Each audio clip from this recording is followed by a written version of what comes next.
Bienvenue sur le podcast Histoire de reconversion professionnelle.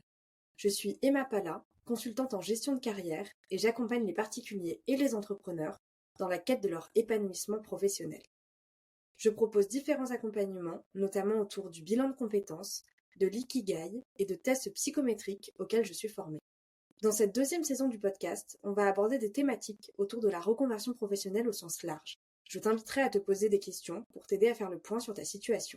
Des invités experts dans leur domaine viendront compléter certains épisodes afin de te donner toujours plus de valeur et de t'aider encore plus en profondeur. Je te laisse avec l'épisode du jour.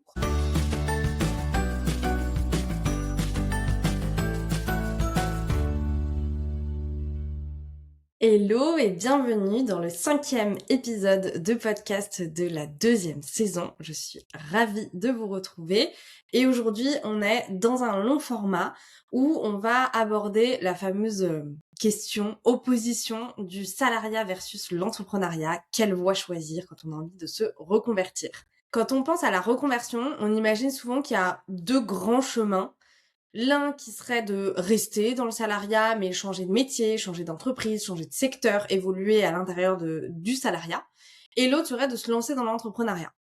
Comme si c'était un duel, comme si tout opposait ces deux mondes et comme si il fallait choisir et qu'il y avait un meilleur chemin plus qu'un autre. Comme s'il y avait d'un côté la sécurité versus la liberté. Mais en réalité, c'est vraiment deux écosystèmes extrêmement différents. Et le sujet, c'est pas vraiment quelle est la meilleure voie, mais plutôt quelle est la voie la plus compatible avec mon fonctionnement profond. Du coup, ce qu'on va aborder dans cet épisode, c'est déjà de déconstruire tout ce qui est fantasmes idéaux autour du salariat et de l'entrepreneuriat. Parler aussi des profils types d'un salarié qui s'épanouit, d'un entrepreneur qui se sent aligné. Te partager aussi les erreurs fréquentes que je vois souvent en accompagnement sur ces chemins-là, salariat, entrepreneuriat, et te poser surtout des questions introspectives pour que tu puisses toi-même t'aider à trancher si c'est un sujet qui te touche de près ou de loin. Comment tu fais pour aller vers l'un, pour aller vers l'autre? Comment tu choisis? La première chose dont on va parler aujourd'hui, c'est déjà de démystifier un petit peu ces deux chemins-là. Premièrement, le salariat, c'est pas une prison. C'est vrai qu'il y a plein d'idées reçues, on dépend d'un patron, on est limité, on n'est pas libre, on vend son temps. Alors qu'en fait, à travers le salariat, on peut aussi choisir son environnement, choisir dans quel environnement de travail on a envie d'évoluer. On peut négocier ses conditions, le salaire, des augmentations, des responsabilités, des postes, des évolutions, des mobilités. Les choses se négocient. Je sais que dans le salariat, on est un peu moins habitué à le faire. Pourtant, c'est un peu la phrase qui ne tente rien à rien. C'est hyper important d'aller demander aussi quand on a envie de changement, justement, puisqu'on n'est pas que à dépendre d'un patron, mais on a aussi une valeur ajoutée, des choses à apporter. Donc on peut proposer des choses. On peut évidemment du coup évoluer, on peut pivoter, on peut se reconvertir dans le salariat, on peut changer de structure. Il existe plein d'environnements différents dans le salariat, donc il y en a forcément un qui peut matcher un petit peu nos conditions à nous. Il existe aussi des entreprises dans lesquelles on a beaucoup de flexibilité, de liberté, de responsabilité, de marge de manœuvre, d'autonomie. Et donc, on peut aller aussi chercher des environnements comme ça sans pour autant être obligé d'aller dans l'entrepreneuriat qui peut peut-être ne pas correspondre sur plein d'aspects. Quand on recherche de la liberté, l'entrepreneuriat n'est pas forcément et nécessairement la seule solution. Du coup, le problème, c'est pas tant le salariat, c'est plutôt d'être un salarié désaligné qui est pas en phase avec sa situation. Et de l'autre côté, l'entrepreneuriat, c'est pas nécessairement la liberté absolue non plus. On a quand même quelques idées reçues. Je travaille quand je veux, je gagne plus d'argent quand j'étais salarié, je suis libre. Alors que la réalité terrain, c'est aussi que y a plus de charge mentale parce que j'ai la responsabilité totale de mon entreprise, de mon métier, de mon revenu. Les revenus d'ailleurs qui sont parfois irréguliers. Donc ça, c'est aussi quelque chose avec lequel il faut savoir dealer quand on se lance dans l'entrepreneuriat. Et aussi, souvent, une grosse bête noire de l'entrepreneuriat, c'est ce côté isolement et solitude qu'on peut parfois ressentir parce que du coup, on n'est pas intégré dans une équipe. Alors après, il y a plein de façons d'entreprendre aussi, mais on va parler vraiment de solopreneur aujourd'hui parce que c'est souvent comme ça que ça démarre. On est seul au début et après, on a potentiellement une grande vision. On élargit et on crée une équipe. Mais quand on passe de salarié dans une équipe, dans une structure à je crée mon propre projet, il y a quand même un isolement qui peut se faire ressentir. Et ça, on n'en parle pas assez. Dans l'entrepreneuriat, on pense surtout à je suis libre, je fais ce que je veux, je dépends plus de personne. Oui, il y a une liberté parce que c'est toi qui prends tes propres décisions, Mais n'empêche que si toi, tu te sors pas les doigts des fesses, pour être poli, eh ben, il se passe rien non plus. Et s'il se passe rien, il n'y a pas de revenu. Donc, encore une fois, c'est de la charge mentale, c'est de la responsabilité. Et avant d'acquérir la liberté, il faut monter un système solide. Donc, on peut pas passer de salariat à entrepreneuriat juste pour cette question de liberté, parce qu'on risque d'être un petit peu déçu. Et surtout, moi, ce que j'aimerais qu'on mette en avant, au-delà de salariat versus entrepreneuriat, c'est vraiment que la liberté, c'est avant tout de pouvoir choisir ses propres conditions de travail. Et ça, c'est quelque chose qu'on peut faire peu importe notre statut, qu'on peut aller chercher en tout cas. Et l'entrepreneuriat n'est absolument pas la solution à tout, et surtout pas si c'est juste de la liberté qu'on recherche. Je pense qu'il faut aller creuser plus loin. Du coup, comme vous l'aurez compris, chaque statut a ses avantages, a ses inconvénients, et ce qui est important, c'est de choisir en connaissance de cause, pas en occultant certains aspects, pas en se disant, bon, je vais aller dans l'entrepreneuriat, ouais, il y a plein de trucs compliqués, mais moi j'y vais parce que, voilà, je veux être libre. Et pas rester non plus dans le salariat en se disant, ah non, mais c'est sécurisant, c'est stable, je reste là, alors que je m'épanouis pas. La vraie question à se poser, c'est surtout dans quel cadre je vais réussir à fonctionner sur le long terme. Qu'est-ce qui est le plus adapté à ma personnalité? Du coup, forcément, il faut bien se connaître, ou apprendre du coup à se connaître pour savoir dans quel environnement on fonctionne le mieux, ou de ce dont on a besoin pour bien fonctionner, et voir qu'est-ce qui est le plus adapté à mon profil. D'ailleurs, on va essayer un peu de stéréotyper les profils, mais du coup, ce qui rend un salarié épanoui, déjà, petit disclaimer, le salariat, c'est pas une honte. Je sais qu'on entend beaucoup, notamment sur les réseaux, cette opposition salariat, entrepreneuriat, c'est mieux d'être entrepreneur, les salariés, ils donnent leur temps et leur argent à leur patron, ils sont sous-payés, blablabla. Il y a des cas où c'est vrai, il y a des cas où c'est faux, mais surtout, c'est pas du tout une honte d'aimer être salarié. Heureusement qu'il y a des gens qui aiment être salariés. On pourrait pas tous être entrepreneurs, ça marcherait pas, le monde y tournerait pas, ça fonctionnerait pas. Donc, c'est hyper important, quand on est salarié, d'aimer sa condition, et c'est surtout très valorisant de savoir pourquoi on l'est, pourquoi on a choisi ce statut. Et c'est pas une honte que de vouloir et rester salarié tout au long de sa carrière. C'est totalement ok. Si on caricature un petit peu les besoins d'un salarié, c'est vrai que le besoin central, ça reste quand même la sécurité et le cadre. On aime bien savoir combien on gagne, on aime bien avoir un cadre clair, on aime bien avoir des rôles définis. Et ça, dans le salariat, en général, si c'est pas trop flou dans l'entreprise, on a une petite idée un peu de ces éléments-là, et c'est ça qui nous rassure, c'est souvent ce cadre-là. Quand on est un salarié épanoui, on est souvent motivé aussi par le collectif, le fait de participer à quelque chose avec d'autres personnes, d'être entouré. Le fait aussi de participer à un projet, de contribuer à un projet, mais pour lequel on porte pas toute la responsabilité. Parfois, ça peut être assez intense de porter des responsabilités, des projets sur nos épaules, et des fois, on a une grande vision, on a envie de participer à quelque chose de plus grand que nous, mais on se sent pas de le porter seul. Et du coup, de participer à cette mission, contribuer à cette mission par le biais du salariat en intégrant une entreprise qui porte les valeurs et les idées qu'on a nous-mêmes, et ben ça permet aussi de se motiver et de pouvoir prendre part à ce type de projet-là pour lequel on se sentirait peut-être pas de le faire seul. Et aussi, l'épanouissement du salarié, il peut se jouer sur le côté spécialisation. Quand on est à son compte, on a plein de casquettes, on est plein de métiers à la fois. Quand on est salarié, on peut avoir des métiers très précis, très pointus et très spécifiques. Du coup, il y a des personnes qui vont aussi rechercher ça et qui vont s'épanouir là-dedans, s'épanouir dans le fait d'être expert, d'être spécialiste de son sujet. Donc comme je le disais, ce qui peut épanouir un salarié, c'est vraiment de se sentir utile dans une mission qui est plus grande que soi. C'est le fait de monter en compétence parce que du coup on apprend plein de choses. Attention, dans l'entrepreneuriat aussi, on apprend plein de choses. Mais dans le salariat, c'est beaucoup de la spécialisation métier plutôt que d'apprendre plein de choses sur plein de sujets différents. Et surtout, il y a une stabilité financière qui peut contribuer à une stabilité émotionnelle. À savoir que dans le salariat, on peut aussi se reconvertir, on en parle souvent dans le podcast, mais on peut changer de métier, on peut changer de secteur, on peut changer d'entreprise, on peut aussi faire de l'intrapreneuriat, donc à l'intérieur des entreprises, et on a la possibilité voilà, d'avoir des mobilités internes aussi dans les entreprises. Donc, pour rappel, aimer le salariat ne fait pas de toi quelqu'un de peu ambitieux, ça fait surtout de toi quelqu'un qui connaît ses propres besoins, qui les respecte et qui va construire un environnement qui lui convient vraiment. Si maintenant on parle de profil type d'entrepreneur aligné, c'est vrai que le besoin central de l'entrepreneur, ça reste quand même ce côté autonomie décisionnelle. Je décide, c'est moi qui choisis comment je travaille, c'est moi qui choisis ce que je fais, ma façon de m'organiser dans mon travail. et comment je gère mes horaires, comment je gère mes tâches, etc. Ça permet aussi de tester ses idées. Donc, parfois, dans le salariat, on peut proposer des choses. Parfois, c'est possible, parfois, c'est pas possible de les mettre en œuvre. Dans l'entrepreneuriat, on a cette autonomie de pouvoir tester des choses. Ça marche pas. Mais en tout cas, c'est nous qui choisissons. Donc, on peut tester des nouvelles choses.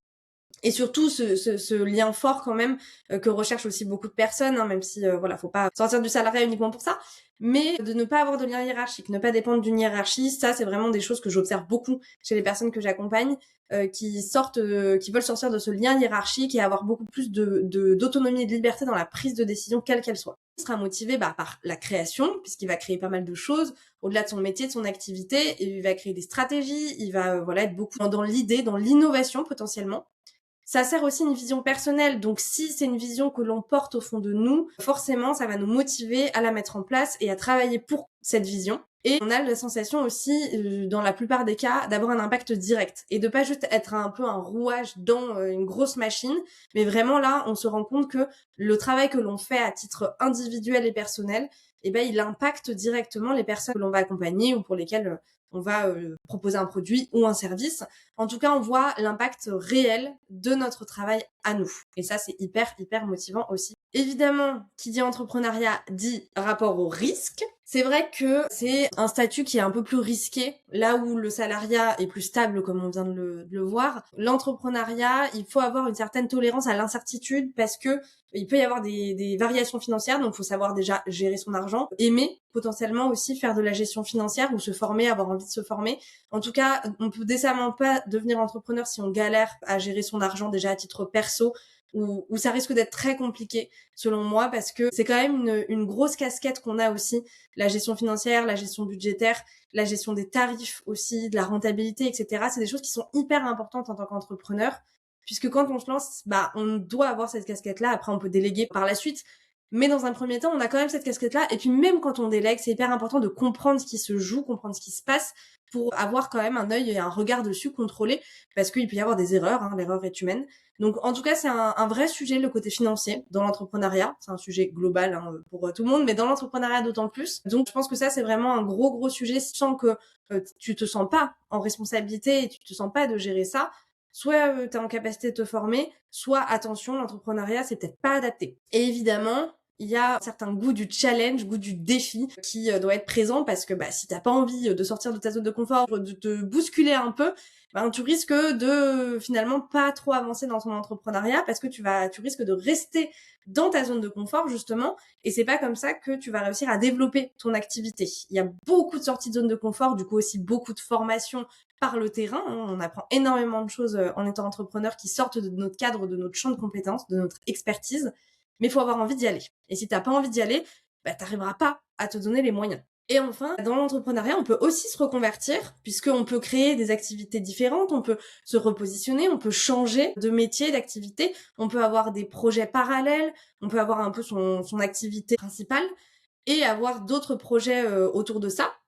On peut faire du freelancing, donc on peut travailler pour des missions pour d'autres clients, pour d'autres entreprises. On peut avoir un peu des missions ponctuelles et du coup avoir des projets différents. Et on peut aussi innover dans l'entrepreneuriat. Pour moi, du coup, l'entrepreneuriat, c'est vraiment un choix qui est compatible avec certains tempéraments et surtout qui ne doit pas être pris à la légère. C'est pas un acte de bravoure, le but c'est pas de se dire « Ouah, t'es courageux, t'es entrepreneur ». Non, c'est de vraiment le choisir en conscience, en sachant tout ce que ça implique au niveau contraintes et au niveau des avantages, et de le faire en sachant que on est en mesure, avec notre propre fonctionnement, de le faire et de pas se mettre en difficulté. Alors, on a des moments d'inconfort, on a des sorties de zone de confort, c'est évident, mais si on sent que fondamentalement, on n'est pas du tout câblé pour ça, pas se faire de mal, si on est bien dans le salariat, qu'on est heureux, épanoui dans le salariat, on y reste. Maintenant, j'ai envie de vous parler de 3 erreurs fréquentes autour de ces notions salariat versus entrepreneuriat. Déjà, la première chose, et je viens d'en parler un petit peu, ce serait de choisir l'entrepreneuriat par fuite. Parce que je suis un manager toxique, parce que je suis un environnement qui me convient pas, parce que je fuis l'ennui, simplement. Alors que, en fait, ce type de décision, on en a parlé avec Stéphanie dans le podcast sur le burn-out notamment, mais quand on change de système sans savoir régler le problème à la base, à l'origine, ou son rapport au travail, en fait, on va juste répéter le même schéma. Donc c'est pas une solution que de fuir la situation actuelle en disant ça sera mieux ailleurs. Non, pourquoi la situation actuelle va pas? Qu'est-ce que je peux faire pour l'améliorer et peut-être que l'entrepreneuriat sera une réponse, mais peut-être pas. Donc ne pas choisir ça par fuite. Il y a aussi une autre erreur fréquente, c'est dire que dans le salariat, on pourra jamais être épanoui. C'est souvent à cause de ce qu'on voit sur les réseaux sociaux qui encensent l'entrepreneuriat, qui encensent la facilité de faire de l'argent en étant à son compte, alors que c'est pas si facile que ça, hein, c'est évident, mais surtout que en fonction de chaque profil, un salarié peut être beaucoup plus épanoui qu'un entrepreneur qui n'est pas à sa place. Donc l'épanouissement, il se résume pas à un statut, c'est pas si binaire, c'est pas le salarié il est pas épanoui, l'entrepreneur il est épanoui, et surtout c'est pas en idéalisant un statut, quel qu'il soit, que on sera plus épanoui. C'est vraiment encore une fois en sachant profondément ce qui nous convient à nous qu'on pourra devenir un salarié ou un entrepreneur épanoui. Et la dernière erreur très fréquente aussi, c'est de sous-estimer son propre fonctionnement. Donc de croire qu'on fonctionne d'une certaine façon alors qu'en fait le besoin réel il est tout autre parce que on n'a pas envie de le voir en face, parce qu'on l'a pas encore conscientisé, parce que ça fait peur, parce que on s'imagine pas avec ce fonctionnement-là alors qu'en fait c'est celui qui nous convient. Donc il y a plein de choses qui peuvent faire que finalement on passe à côté de son véritable fonctionnement et qui du coup nous font prendre des décisions qui sont finalement pas adaptées.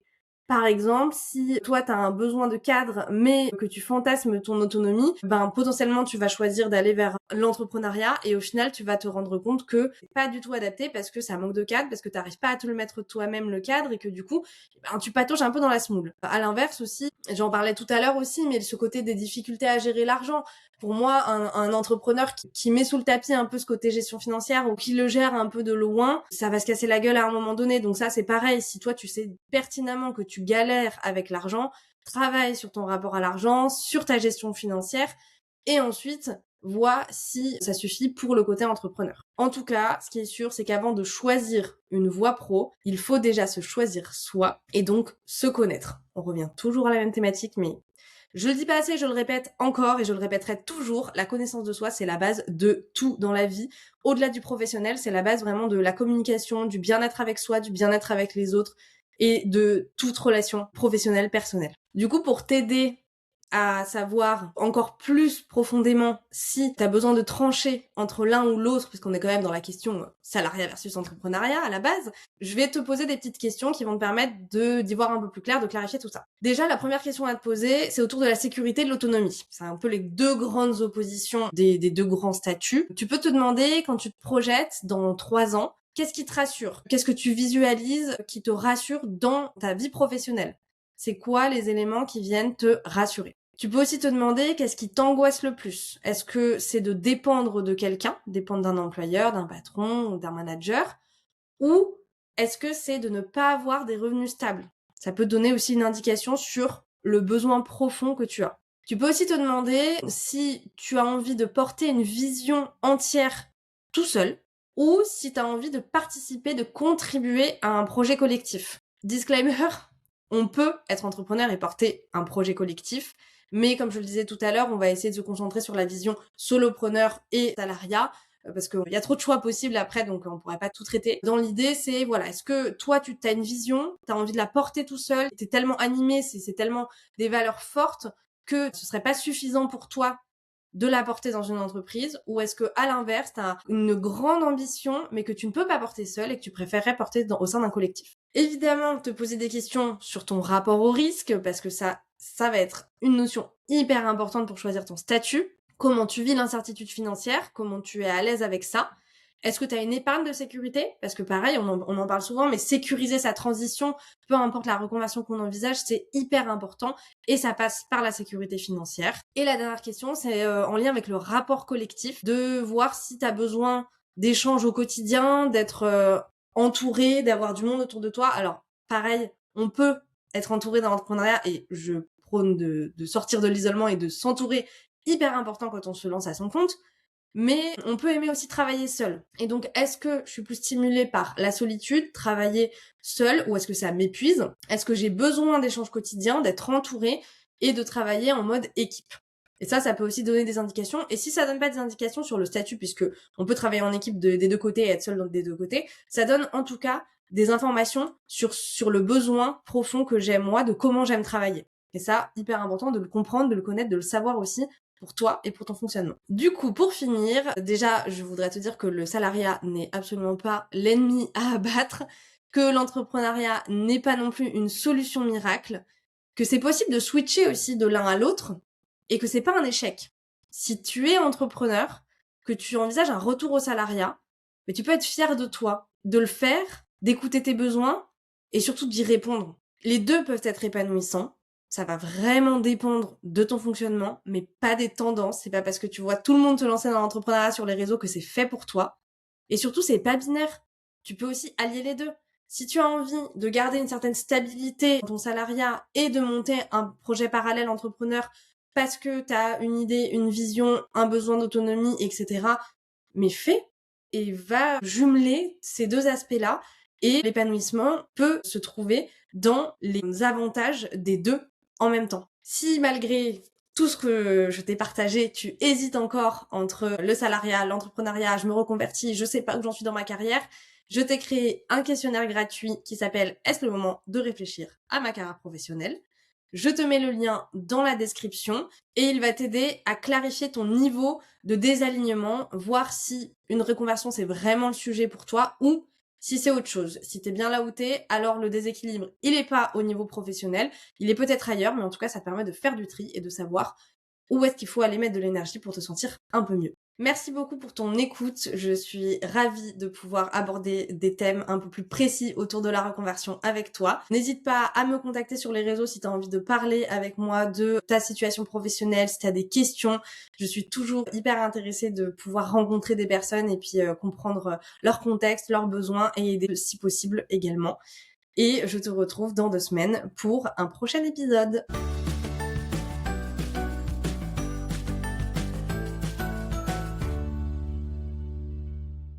Je te remercie grandement pour ton écoute et n'hésite pas à me retrouver sur les réseaux sociaux si tu as envie de discuter avec moi. On se retrouve prochainement dans un nouvel épisode autour de la reconversion professionnelle. À bientôt!